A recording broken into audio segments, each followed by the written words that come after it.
നമഃശിവായ. 108 ശിവക്ഷേത്രങ്ങളിലെ പ്രധാന ക്ഷേത്രമാണ് പാലക്കാട് ജില്ലയിലെ ആലത്തൂരിനടുത്ത് തൃപ്പാളൂർ ശിവക്ഷേത്രം. കേരളത്തിലെ ക്ഷേത്ര ശിവക്ഷേത്രങ്ങളിൽ അപൂർവതകൾ തേടിയെത്തുന്നവർക്ക് തൃപ്പാളൂർ ശിവക്ഷേത്രം ഒരു വിസ്മയലോകമാണ്. കലാസൃഷ്ടികൾ മാത്രമല്ല, അവ ചരിത്രവും വിശ്വാസവും പുരാണവും ഒരുമിച്ചു ചേരുന്ന ഒരു ദൃശ്യഗ്രന്ഥമാണ്.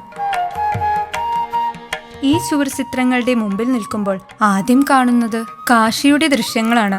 ഗംഭീരമായ ശിവക്ഷേത്രങ്ങളും 108 ശിവലിംഗങ്ങളും നിറഞ്ഞ ആ ചിത്രങ്ങൾ കാണുമ്പോൾ വാരണാസിയുടെ പുണ്യഭൂമിയിലേക്കാണ് നാം സഞ്ചരിക്കുന്നതെന്ന് തോന്നിപ്പോകും.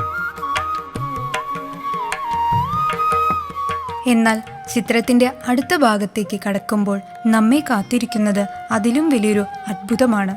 സാധാരണയായി സർപ്പത്തിന്മേൽ ശയിക്കുന്ന ദേവരൂപം എന്ന് പറയുമ്പോൾ നമ്മുടെ മനസ്സിലേക്ക് വരുന്നത് മഹാവിഷ്ണുവിനെയും ശ്രീ പത്മനാഭസ്വാമിയെയുമായിരിക്കും.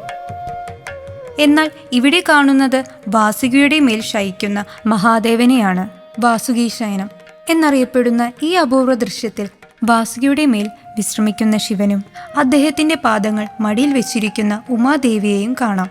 ചുറ്റുമായി ബ്രഹ്മാവും ഇന്ദ്രനും മുനിമാരും സ്തുതികളോടെ നിൽക്കുന്ന ദൃശ്യം ഈ ചിത്രത്തിന് കൂടുതൽ ദൈവികത പകരുന്നു.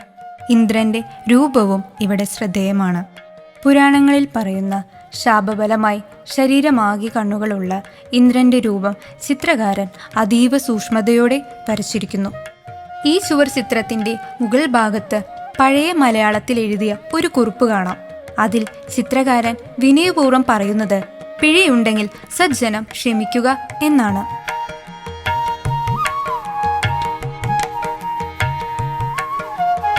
നൂറ്റാണ്ടുകൾക്കിപ്പുറം ഈ ചുവർ ചിത്രങ്ങൾ സംരക്ഷിക്കുന്ന ഒരു ഭരണസമിതി ഇവിടെ ഉണ്ടെന്നുള്ളത് വലിയ കാര്യമാണ്.